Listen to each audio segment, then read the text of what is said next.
안녕하세요. 천지관세법인입니다. 오늘은 외국환 거래법 중 개괄적으로 자본거래란 무엇인지 살펴본 후 자본거래 중 가장 많이 발생하는 금전대차 및 채무보증거래에 대해 알아보겠습니다. 국제거래는 크게 자본거래와 경상거래로 구분할 수 있습니다. 자본거래란 한 나라의 대외거래에서 재화와 서비스의 이동을 필요로 하지 않는 자본의 이동에 의한 거래를 의미합니다. 예를 들어 해외 주식 취득, 해외 부동산 취득, 외상 수출입에 따라 발생한 채권 채무 등에 대한 거래가 있습니다. 반면 경상거래란 국제거래에 있어 자본거래를 제외한 재화거래와 서비스 거래를 의미합니다.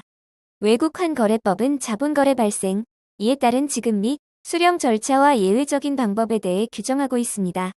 반면 경상거래는 거래 자체에 대해서는 규정하지 않고 이에 따른 지급 및 수령 절차와 예외적인 방법만 규정하고 있습니다. 외국환 거래법에서는 자본거래 종류를 구체적으로 규정하고 있습니다.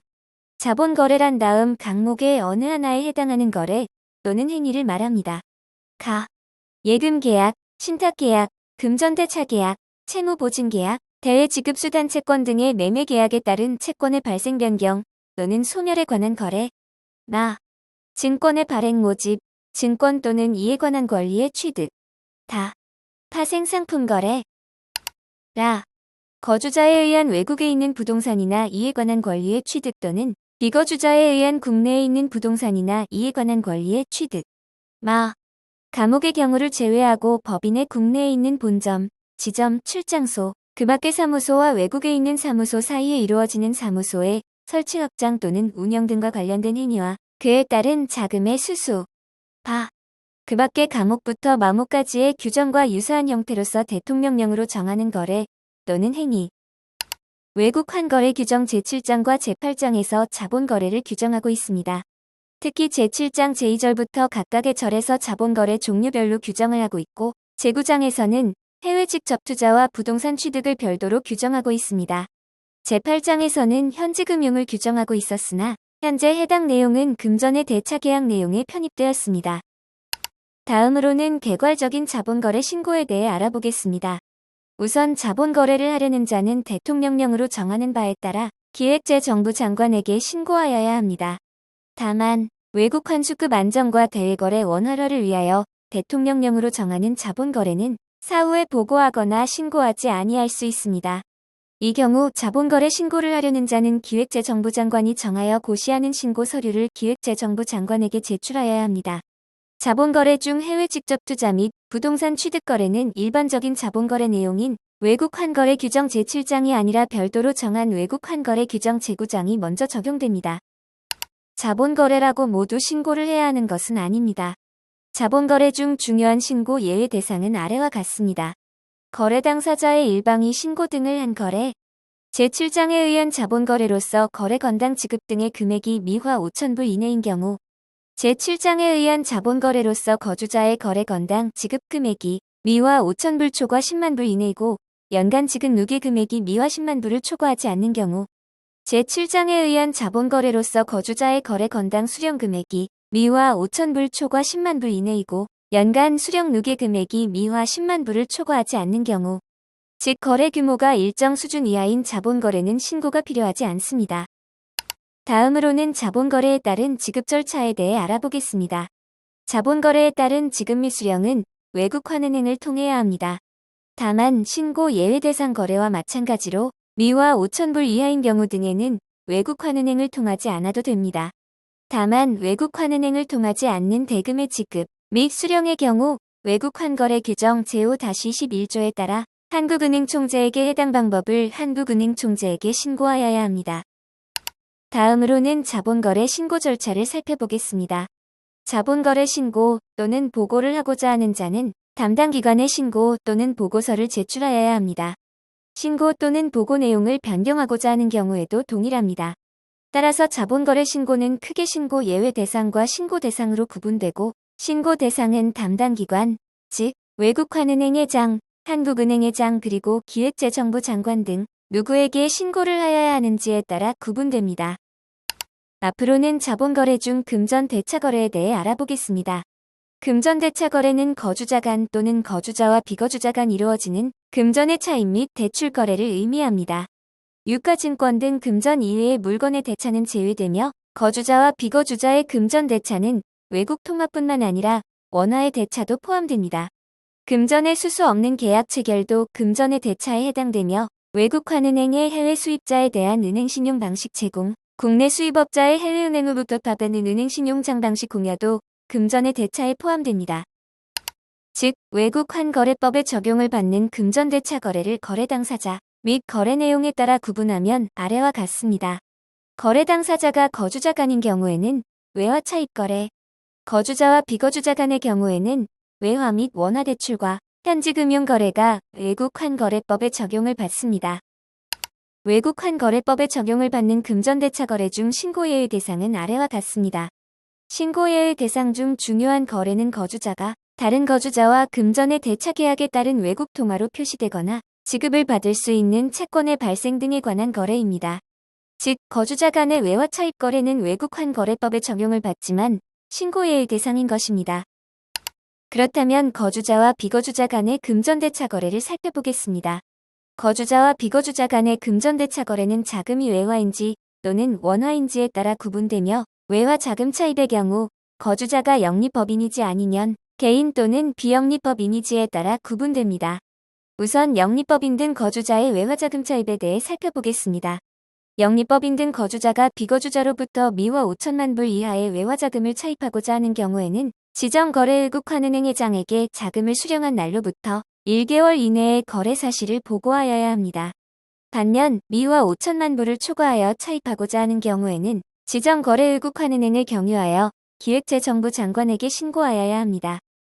반면 영리법인 등이 아닌 개인 및 비영리법인이 비거주자로부터 외화자금을 차입하고자 하는 경우에는 지정거래외국환은행을 경유하여 한국은행총재에게 신고하여야 합니다.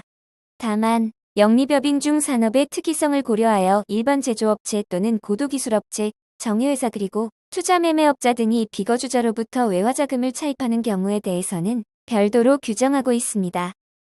조금 복잡할 수 있지만 거주자의 외화자금 차입 거래를 정리하면 다음과 같습니다. 신고예외 대상 거래와 신고 대상 거래로 구분 가능하며 거주자가 영리법인인지 여부에 따라 그리고 차입 금액 규모에 따라 구분됩니다. 다음으로 현지금융에 대해 알아보겠습니다. 현지금융란 함은 금융기관 등을 제외한 거주자 및 거주자의 현지법인 등이 외국에서 사용하기 위하여 외국에서 자금을 차입하거나 지급 보증을 받는 것을 말합니다. 현지법인 등이 현지금융을 받고자 하는 경우에는 현지법인 등을 설치한 거주자가 현지금융을 받은 날로부터 1개월 이내에 지정거래외국환은행 회장에게 보고하여야 합니다. 다만 현지법인 등이 거주자의 보증 및 담보를 받지 아니하고 현지금융을 받는 경우에는 보고를 요하지 아니한다. 현지금융과 관련하여 보고 외 다른 의무사항도 있습니다. 현지금융을 받은 경우 현지법인 등을 설치한 거주자가 당해 현지법인 등의 현지금융 차입 및 상환 반기보를 다음 반기 첫째 달 말일까지 지정거래외국환은행 회장에게 보고하여야 합니다. 또한 현지금융을 받은 자는 차입한 자금을 신고 또는 보고한 바에 따라 사용하여야 합니다. 다음으로는 거주자의 원화 차입에 대해 알아보겠습니다. 거주자가 비거주자로부터 10억 원 이하 원화 자금을 차입하고자 하는 경우에는 지정거래외국환은행 회장에게 신고하여야 한다. 반면 10억 원을 초과하는 원화 자금을 차입하고자 하는 경우에는 지정거래외국환은행을 경유하여 기획재정부 장관에게 신고하여야 합니다. 다음으로는 거주자의 대출에 대해 알아보겠습니다. 거주자의 대출의 경우 누구에게 대출해 주는가에 따라 구분됩니다. 외국법인에 투자한 거주자가 해당 외국법인에 대하여 상환기간을 1년 미만으로 하여 금전을 대여하는 경우에는 지정거래외국환은행 회장에게 자금을 지급한 날로부터 1개월 이내에 거래 사실을 보고하여야 합니다. 해외 직접 투자한 비거주자에 대한 투자를 제외하고 거주자가 비거주자에게 대출을 하고자 하는 경우에는 한국은행 총재에게 신고하여야 합니다.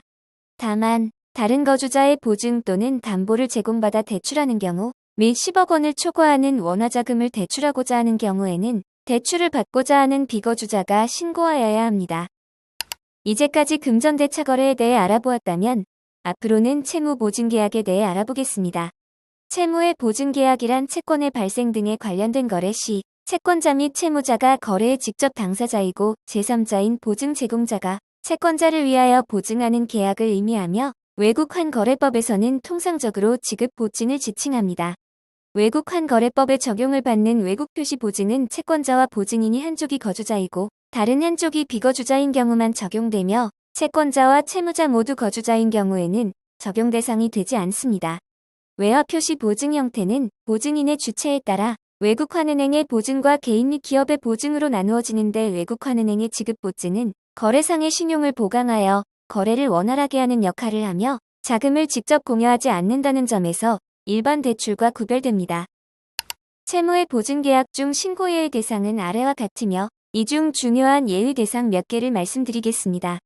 거주자와 거주자의 거래에 대하여 거주자가 외국 통화 표시 보증을 하는 경우, 거주자가 비거주자와 물품의 수출 수입 또는 용역 거래를 함에 있어서 보증을 하는 경우, 거주자 및 거주자의 현지법인이나 해외 지점의 수출, 해외 건설 및 용역 사업 등 외화 획득을 위한 국제 입찰 또는 계약과 관련한 입찰 보증 등을 위하여 비거주자가 보증금을 지급하거나 이에 가름하는 보증을 함에 있어서 보증 등을 하는 비거주자가 부담하는 채무의 이행을 당해 거주자 또는 계열 관계에 있는 거주자가 보증 또는 부담하는 계약을 체결하는 경우 등이 있습니다.